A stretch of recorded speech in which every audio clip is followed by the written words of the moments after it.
Hey there, fellow simmers! I hope you're all doing fine during these hard times. My second favorite thing to do in the game, after playing, of course, the Build a City challenge, is taking screenshots. I even have a dedicated playlist for that. I have little to no artistic knowledge. I'm clueless regarding composition, lighting, overall visual storytelling rules, but I consider myself somewhat of a bulk manufacturer. Because an average Serpentine Chronicles 10-minute video takes around 800 to 1000 stage screenshots. So over the time, I had to accumulate a couple of tricks up my sleeve in order to make the whole process faster, easier, and more pleasant to do. Currently, I'm shooting the next Serpentine Chronicles episode, and while at it, I figured I could share some advice if you ever decide to take screenshots yourself. Even though I will mostly focus on taking static screenshots, some principles may as well be applied to your regular machinima. Some of the stuff that I'll be showing is not exactly basic, so if you're a total newbie when it comes to taking screenshots, I would highly recommend that you first check Cozy Pixel's video on the same topic, where Cloud did a great job of explaining the very basics of what it takes to take a screenshots if you've never done anything like this before. Once you do, come back here for some additional tips from me. With that said, let's start with tip number 1. Know thy keyboard. Let's quickly go over the most important screenshot-related shortcuts you should know. F10, hide UI, Tab or Y, enter first-person camera mode. The difference between these two is that with F10, you can still control your game. You can assign new actions, cancel them, you can build or buy new stuff, you can use the design tool. And with first-person camera mode, you have more control over the camera itself. And it comes with its own set of keyboard shortcuts. So you can use Q to go down, you can use E to go up, Z to zoom in, and X to zoom out. You can also use WASD or arrows to move around. And the drawback of the first-person camera is that it is rather sensitive to even slightless mouse movements. To ensure you don't lose any nice camera angle you just found, you can save your camera position by pressing Ctrl plus a number from 4 to 9. And by pressing just the number, you can go back to the position we have just saved. Here I have a question for you. How many camera positions do we get like this? If you said 6, great job, but you're only half true. The thing is, the game stores your positions for camera mode and your regular mode separately. So let's go back to the game. I can assign this as my 4th position in the game mode with UI, and I can go back to my first-person camera and assign this as my tab mode position. Now, I can go back here with my first-person camera mode, and if I go back here, I switch here. Since in some cases these two modes can be used interchangeably, technically we have 12 slots to save your camera angles. Because of this, you should not worry that you will overwrite your important first-person camera positions when you're playing the game. And vice versa, of course. Sometimes you adjust your camera perfectly only to notice that you forgot to raise the walls or have the wrong floor active. If you don't want to lose this camera angle, you can press Ctrl 4 to save this position, then press Tab to go out of the first-person mode, make all the changes in here, right? Then go back to Tab, and now, if you press 4, you'll be surprised to find yourself where you started. The thing is, the camera save stores info on your walls and floors too. To avoid this, make sure you press Home or End to control your walls, or page up, page down to change the floor you're currently at, before you save the current position. If you need to start or pause your game, you can use 1, 2, 3 and tilde, or num 0, 1, 2, 3 to control the speed of the game. Sometimes, when you exit the first-person camera mode, the camera just goes crazy and throws you somewhere to the moon. You can press Enter to quickly focus on your currently selected sim. Last but not least, you can use space or N to quickly cycle between your sims. While you're in the game mode, the camera will also focus on the sim, but when you are in the first-person camera mode, it won't. This is very useful if you position your camera around a sim like that, only to notice that you have something stored in the queue there. So what you can do is just press space to go to the other sim that is currently doing nothing and has nothing in the queue there. Well, that wasn't exactly one tip, huh? And you may notice that I haven't mentioned the two obvious shortcuts, which is C to take a screenshot and V to start a video recording. Because my tip number 2 will be to use third-party apps. Luckily, we have a plethora of applications to choose from. And if I were to decide what app to choose, I would look for the following features. Customizing the key to take the screenshot so that it doesn't interfere with any in-game shortcuts. The option to save the file in any different format. For instance, in .png, if I want to later edit the picture and have an object against a transparent background, for example. changing the file naming settings so that I can assign anything. I prefer using simple 4-digit number so that I can easily sort and reference the pictures that I take. The last thing is the indicator that the screen taking application is currently working and that I'm actually taking the picture. I cannot express how mad I once was when I spent a couple of hours on a screen taking session only to find out that Fraps, the application that I was using back then, was not open. My tip number 3 will be a list of some essential custom content. And of course you can find the links in the description. The first one is Look at Me, makes the sim look directly to the camera. The next one is Stop Clock, an absolute must-have for taking static screenshots. Then I'm also using a no pause frame. Currently my game is paused, but I have no frame around it. Then I have a plumb bob hider. The plumb bob is actually there, it's just not visible. If you really like to play with them, you can use a cheat instead. A skill bar hider, as far as I know, there is no cheat for that one. White background for taking screenshots. You might want to check my previous video to see a very cool use for this one. And lastly, Sim Manipulator. You can use it to change all sorts of stuff within the game. For instance, you can change the clothes or your sim without interfering with their actions. As you can see, I don't mention any pose or animation boxes because there are just too many to list them all. And actually, my tip number 4 would be don't fixate on boxes and hacks. While they are extremely cool and convenient, you don't have to use them to take cool screenshots.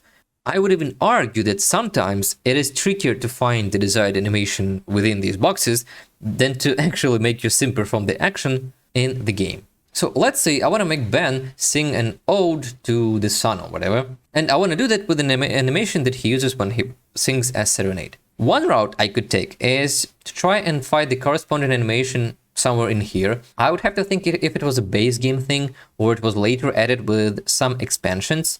So with the serenade, it was a base game interaction, but that makes it even harder because now I have to think of these two pictures and they are quite extensive when it comes to animations there. When you have some experience with this, you do remember where some stuff is, but if you're just starting out, this can be a nightmare to go through. So the second route I could take is I could just make Ben perform that interaction on his loved one, then use move objects on and place him wherever I want. Another benefit is that in the game you would also get these accessories, like the screwdriver, that lighter thing, the bottle or the glasses. You can even move them around with move objects on.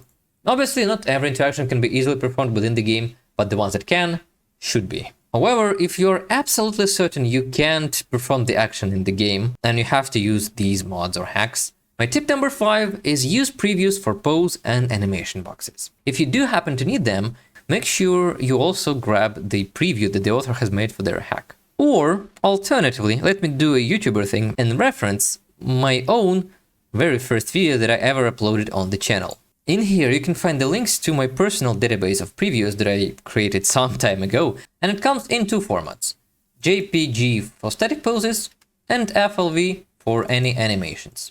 The hacks themselves are not included, but I guess you can easily find them if you want to. Some interactions require a second sim to perform them, and this is where my 6th tip comes in. Always have a spare sim somewhere around. Not only can you use him or her to perform certain actions, but remember that space shortcut that we were talking about before that? You can keep this cameraman, so to speak, idle so that you don't have any actions in the queues. Now, when we have these two dudes talking, I can just press space. This saves some time and hassle on post-production. Tip number 7. You can take shots without grid in build mode. If you can have a spare sim to empty this queue when you're playing, you might be tempted to go into buy or build mode, but it comes with an obvious drawback of having this grid as well as this button in here. One way around this is go to build mode, terrain, ground cover. Once you enter first person camera mode, you will also get rid of that button there. Adding a separate sim, doing some sort of manipulations to them can be pretty damaging to your game. So my tip number 8 is take all the necessary precautions and play safely. Depending on your needs, this may range from simply saving the game before your screen taking session and loading after you're finished, up to making a HUD backup, or even duplicating the HUD specifically for your recording purposes. In fact, this is what I do for my Serpent's Tail. I have one version to actually play the game, and the other HUD to take all the screenshots without interfering with my challenge. Even if it gets fully corrupted, that wouldn't be much of a problem to me because it is kind of meant to be expendable. But even with that, I still take lots of backups, just in case. Tip number 9, think of how you can optimize your setup. This will again vary depending on your needs. If you're only taking an occasional screenshot here and there, you may not even need a separate folder to store your footage. But if it's something more extensive you have in mind, think about your workflow. I'm lucky enough to have a second screen at my disposal, and I can use it to store something like my previews that I'm using all the time, my footage. I can check how everything comes together just as I am playing, and I can also store something like references. I realize that not everyone has or even needs a second screen, but still having a simple thing like a specific folder structure for your footage can still be of much help and will definitely boost your experience. Tip number 10 is in the same line, which is use Lazy Dutch's launcher, primarily because of this borderless feature in here, which allows you to switch between windows seamlessly.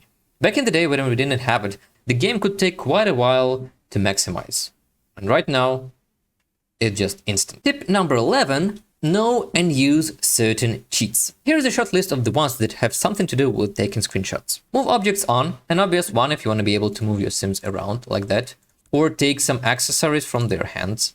Snap objects to grid, false. Once again, you want to be able to move your Sims around, but this time you want to be able to do that precisely. Slow motion.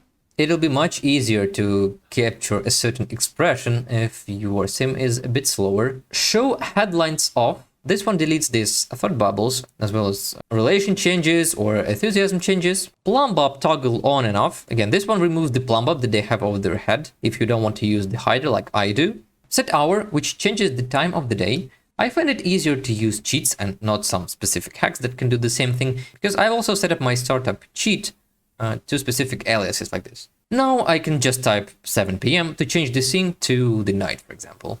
Max motives. Maximizes all the motives. You don't want to bother yourself satisfying those if you have a long shooting session. And the other one is motive decay off, which makes it even easier to do. The last one is aging off, which is pretty useful if you are shooting somewhere around 6 PM and you are using your actual playable Sims to shoot the scene. Tip number 12 has to do with OMSPs. Make sure you place your Sims early on them, because if you don't use them and you place your Sims close like this, or they are standing somewhere in the interactable objects, chances are they might just wander away, even if we have free will turned off, like we currently have here. So let's check that. This can be very annoying to fix. Tip number 13, you can stack OMSPs on top of each other. You'll have to experiment with this one. There are many things that you can do with this. One thing that came to my mind was the following, and you may have noticed that in my shorts. I have this set of OMSPs that allows to place the stuff away from the lot boundaries. What I thought I could do is I wanted to place our Marat somewhere up there at the water tower. And the only way to do that was, of course, to use quite a few OMSPs, as you can see. And all of this works just as one piece. Pretty cool, huh? So don't limit yourself with the OMSPs you have. Tip number 14 is about the awesomeness of Look at Me mod that I showed you before. Not only can you use it to make your sim look directly into the camera, but you can also adjust the angle they are looking at during a dialogue or any other interaction. Let's say I have these two talking in here. By default, they can sometimes look at each other, especially if another sim has just approached them. But it's not always the case, and more often than not, they are just looking straight in front of them. What I could do is if I press look at player, I can then position myself somewhere around her head. I can then use my stop clock to freeze Esmeralda. Right now, Esmeralda is standing still, looking at her mother. And if I wanted to shoot it as an actual dialogue scene, having her mother look at her daughter as well, what I could do is first I would make sure to press this look at player interaction to add it to the queue. Then I can choose whatever talk animation I want to use. Shrug, why not? Then I would position myself close to, once again, close to our Esmeralda's head. I would then unpause the game and go to the actual camera angle that I want to shoot this scene at. I would also, of course, go to my spare sim around, not to have that interaction in the queue. And like that, they are looking at each other. The only limitation is that if I unpause the game right now, Agatha will look once again at me. So what I normally do is when I'm shooting like an extensive dialogue scene, I save a couple of positions here. I might have my actual camera angle saved at position 4. I will then have my Esmeralda's head be at position 5. And I will have my Agatha at position number 6. This way I can easily switch between the actual shot, our Esmeralda's head, and our Agatha's head. Tip number 15. You can and should try out different camera settings. The easiest thing would be to navigate to GunMod's camera mod. Make sure to read the description and choose the file that you need. And what it does is it changes the way your camera behaves in-game. So this is what we have with the vanilla camera. It is quite fast, pretty quick transitions. You have some limitations to where you can go, how far you can zoom in or zoom out. And let me just quickly replace the camera and see how the camera changes. Now the camera has become much smoother, and as far as the transitions go, you can see that they are pretty much instant. My movement have become much slower. The camera position is way smoother. I can zoom in a lot closer and zoom out much farther. I would suggest you try it out yourself. Tip number 16 is you can modify your camera parameters as you play. One little trick that I learned recently has to do with the camera transitions between several saved camera angles. So let's say we have this object in here, right? And I have 3 positions, 4, 5, and 6. With GunMod parameters, you can see the change is pretty much instant, which is pretty handy when you're just making shots like I usually do with my dialogues. Let's say we wanted to shoot a cinematic flying camera like this. What we could do is we could try and emulate it with our freehand camera like that. But since we are controlling it manually, the camera movements are pretty much jagged. What we can do instead, if we go to our camera settings, which are located at Documents, EA Games, The Sims 2, the folder is called Cameras. We open up our first-person cameras. We can see a bunch of parameters in here.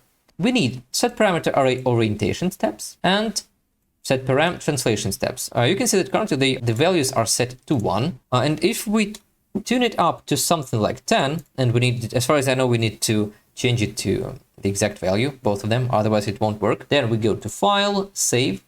You can see that in the background the game has just reset. So now if I go back to my vase that I had in here, to the first person camera mod, and try to change the position, you can see the movement is much slower and has like this very cool cinematic effect. And the movement itself is very sluggish and subtle. Let's try and set it to something even greater, like, I don't know, 100. Let's see what it does to the game. Now you can see that the movements are even slower. It's very smooth and constant, something you cannot really do with your freehand camera. It's too slow even, if you ask me. Here we are at position number 4. Now if I press 5, look at that smooth, slow transition that we get. Pretty cool. I don't like the way it starts like really fast in the beginning, but still with some experimentation you can achieve a pretty good result with this, I believe. And once we are done fiddling with that, I can just go back, set it to 1 once again, press save, and once again my camera transitions are instant. Tip number 17. You can take accessory object and put them in your sim's hand. This is another tip where a spare sim would come in handy. Let's say I have my Esmeralda and Johnny Green. I want some sort of a fighting scene, right? Make him selectable, perform the irritate, throw drink interaction. But instead of the glass, maybe I want to have something else. I can just freeze her to have more control over that. Johnny will have the same position too, so I will freeze him just as well. They are pretty much set. So as you can see, the glass has disappeared because the interaction has ended. Now, since this is Esmeralda we're talking about, she might wanna threaten our Johnny with a piece of clay, right? So what I can do is I can go to my spare Agatha here, tell her to make one whatever, wait for her to take this piece of clay, and take it from her hand like that. I'll of course have to have move objects on active at the moment. Now if I go back here and I try and carefully place it in our Esmeralda's hand, you can see it goes right in there. There we have it. Our Esmeralda holding a piece of clay, trying to do something with it. Unfortunately, as you can see, it has just teleported from Esmeralda back to Agatha if we let her continue the action. What we could try and do is make her threaten Johnny with knife, right? So for that I can ask Agatha to prepare something like a chef salad, but if I try and take it with move objects on, for some reason it just wouldn't allow me. I don't know, I'm not sure what this depends on, because some things can be moved like that, some can't. Right now I can move her bowl like that. But not that spoon that she's holding. I cannot pick up this whole tray too. I wonder if she can use screwdriver. Yeah, we got a screwdriver. Can I take it? Yes, I can actually take a screwdriver. So if I can place it here, I will delete the ball. We don't need it anymore. And just like that, we have now Esmeralda threatening Johnny with an with a screwdriver. The position is obviously not ideal. We have this ball, we have this blank space around. You might want to try out a different animation, but the option is there. And to continue on the topic of using separate objects, tip number 18 is you can use OMSPs to place other objects in your Sim's hand. Let's say Johnny doesn't want to just stand there and take the threat, and so he decides to answer. What I can use in here right now is, can we prank her? With water balloon. I want that position for him. I will freeze him. As for Esmeralda, I want her to move. I want her to look like that. And let's say I want her to move a little bit closer. And what I want Johnny to threaten her with is not just a bare hand. Some objects will still go into his hand like that. This even looks pretty cool to me. But we cannot do the same with a bigger object. Like, for instance, we cannot do it with an urn. Let's quickly kill her using the Sim Manipulator. Now, we have this urn stone. First, place an OMSP while we're still indoors, because if I put it like that, it becomes this tombstone. So, I place it in here, and right now I can move it as I wish. Like that. So right now, Johnny is threatening to hit Esmeralda with her mother's ashes. Ashes to ashes, dust to dust. But what I don't like about this is that it's looking straight. What we can do instead is use the previous trick regarding stacking different OMSPs, right? Let's put it like that for added realism. Now I will position it like that. Now it looks even better. We still have that thing in the queue, but we don't have anyone around, so let me just go to the build mode, terrain, that thing, and take the screenshot. That is it, guys. I hope my tips were at least somewhat helpful to you. And if you have something else to add, please feel free to do so in the comments. I would love to find something new on the topic. Good luck. See ya.